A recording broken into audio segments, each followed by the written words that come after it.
अपने घर में आ, अपने माँ के कदमों को बोसा दे और हाथ जोड़ करके अपनी माँ से कह दे, ये माँ मेरे कारोबार के बढ़ने की दुआ कर दे। कसम खुदा की, जब तेरी माँ तेरे कारोबार और तेरी कामयाबी के लिए दुआ करेगी तो जबान तेरी माँ की होगी, बोली तेरी माँ की होगी, आमीन जिब्राइल अमी की होगी। जिसके दुआ पर जिब्राइल अमी आमीन कह दे, उसकी दुआ कभी रद्द नहीं हुआ करती। क्या कहने भाई, क्या कहने, सुभान अल्लाह। खुदा फरमान न बदला जाएगा, ये बदलेगा जमाना लाख मगर कुरान न बदला जाएगा। सुभान अल्लाह। नारे तकबीर, नारे रिसालत, मसलके आला हज़रत, नारे तकबीर, नारे रिसालत। क्या कहना, क्या कहना। लेकिन आज हम अपने माओ के कदमों को बोसा नहीं देते हैं, आज हम अपने माओ के कदमों को नहीं चूमते हैं। पीर साहब आ जाएंगे तो चूम चूम करके उनके हाथों की मैल साफ कर देंगे। काजी शहर आ जाए तो उनके हाथों को चूम चूम करके हम उनके हाथों की मैल खत्म कर देंगे। कसम खुदा की, जब मेरे कोई हाथ चूमता है तो जानता हूं मेरा हाल क्या होगा। मेरा दिल धड़कता है, मेरा दिल रो उठता है, मेरी रूह कांप जाती है कि मैं जानता हूं कि मेरे हाथ ये कितने गुनहगार है और इन गुनहगार हाथों को ये चूम रहा है।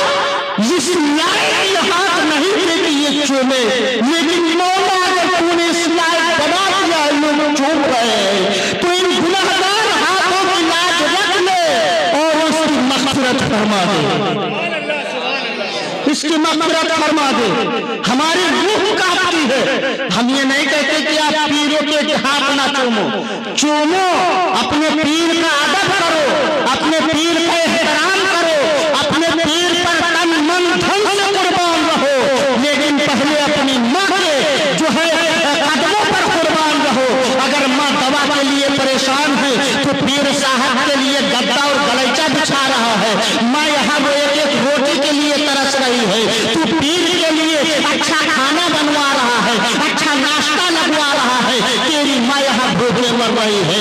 माँ है कि उसके सर पर फटा पुराना दुपट्टा है और पीर साहब को है कि तो कपड़े गिफ्ट पर गिफ्ट कर रहा है, सदरिया गिफ्ट पर गिफ्ट कर रहा है, टोपी और इमामी गिफ्ट पर गिफ्ट कर रहा है।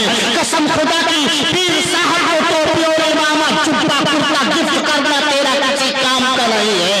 अगर तेरी माँ फटे पुराने कपड़े पहन रही है तो तेरे पीर को, तेरा पीर को देना किसी काम का नहीं। अगर तेरी माँ खुश हो जाएगी तो पीर भी तेरा किससे खुश हो जाएगा, गरीब नवाज भी खुश हो जाएंगे, मदीने का ताजदार भी खुश हो जाएगा। जिंदाबाद, जिंदाबाद। लेकिन आज हम अपना मिजाज बदले, अपना तेवर बदले, अपने रहने का तरीका बदले। आज के नौजवानों का हाल क्या है जानना चाहती हूं। मैं आपको बता दूं, एक शख्स हुजूर रहमतुल लिल आलमीन सल्लल्लाहु अलैहि वसल्लम की बारगाह में हाजिर होता है, अर्ज करता है, या रसूलल्लाह अलैहिस्सलाम, मेरे बाप पर मेरा कर्जा है, मेरा बाप मेरा कर्जा नहीं वापस कर रहा है। अल्लाह के नबी सल्लल्लाहु अलैहि वसल्लम ने उसके बाप को बुलाया, पूछा, क्यों मियां, अपने बेटे का कर्ज तुम क्यों नहीं दे रहे हो, अपने बेटे का कर्जा तुम क्यों नहीं अदा कर रहे हो? आपने अपने बेटे से कर्जा लिया है, आपका बेटा शिकायत लेकर के आया है कि मेरा बाप है, मेरा कर्जा नहीं वापस कर रहा है।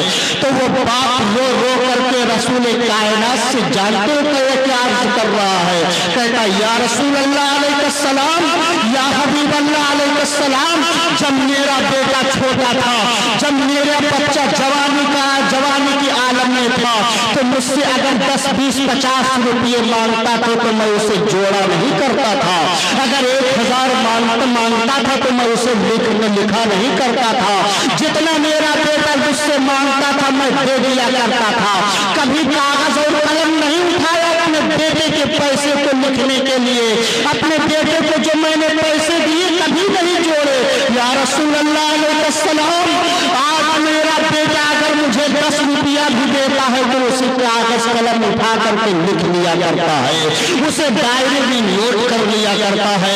उसके बाद मुझसे कर्जे के तौर पर कहता है कि मुझे मेरा पैसा वापस करो। आज मेरा बेटा अगर मुझे 1 भी रुपया देता है तो कर्जे के तौर पर देता है, मुझसे क्या कहता है कि मेरा कर्जा वापस करो। या रसूल अल्लाह अलैहि सलाम, अब मैं अपने बेटे का कर्जा कैसे वापस करूंगा?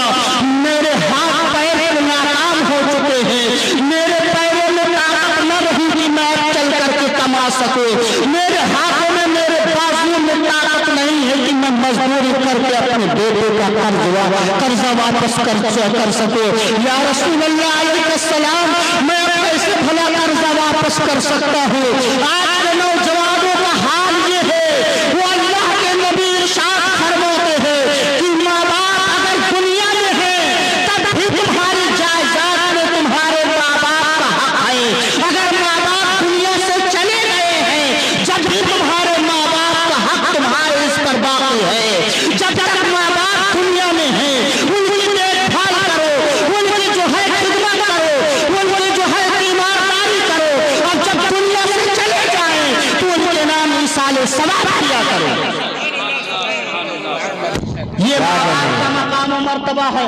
आज का नौजवान है, चंद पैसे कमाने लगा, उसे गुरूर आ गया, घमंड आ गया, उसको इतना घमंड आ गया, वो जान तो क्या कहता है, माँ बाप का दिया हुआ मेरे पास क्या, हमने अपने कमाई से मकान बनाया है, हमने अपने कमाई से मकान बनाया, माँ बाप ने क्या किया है?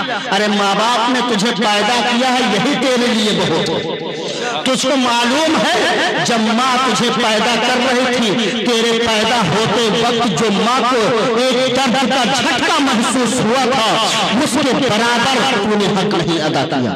तो एक सहाबी रसूल ने अर्ज किया, या रसूल अल्लाह अलैहि सलाम, हमने अपने माँ को 7 मरतबा अपने कांधों पर बिठा करके हज कराया है। या रसूल अल्लाह अलैहि सलाम, मैंने अपनी माँ का हक अदा कर दिया? कहा नहीं। कहा या रसूल अल्लाह अलैहि सलाम, फिर कैसे अदा होगा? अल्लाह के नबी इरशाद फरमाते हैं, तेरे पैदाइश के वक्त जो तेरे माँ को एक झटका महसूस हुआ था, उसका भी हक अदा नहीं हुआ है। ऐ मेरे नौजवानों, क्या तुमने अपने माँ बाप को अपने कांधों पर बिठा करके हज कराया है? क्या उम्रा कराया है? अरे गरीब हज उम्रा की तो दूर की बात है, गरीब नमाज की चौखट भी अपने माँ बाप को अपने कांधों पर बिठा करके नहीं ले जा सकता है। लेकिन वो सहाबी रसूल थे, अपने माँ को 7 हज अपने कांधों पर बिठा करके करवाते हैं। और सहाबी रसूल पूछते, या रसूल अल्लाह, हमने क्या अपने माँ का हक अदा कर दिया? अल्लाह के नबी ने इरशाद फरमाया, नहीं, पैदाइश के वक्त जो झटका तेरी माँ को हुआ था, झटके का हक भी नहीं अदा हुआ है। क्या तूने अपने बाप को कांधों पर बिठा करके जुमा की नमाज अदा करवाई? नहीं अदा करवाई। फिर तू किस जन्नत का मुस्तहिक बन के बैठा है? फिर तू किस जन्नत का उम्मीदवार बैठा है? जब तू अपने बाप को अपने कंधों पर बिठा करके मस्जिद नहीं ले जा सकता है, तो तू कैसे समझ सकता है कि तेरा नबी तेरी सिफारिश करा करके कब्र से तुझे हश्र में पहुंचा देगा? क्या उम्मीद रखता है अपने आप से?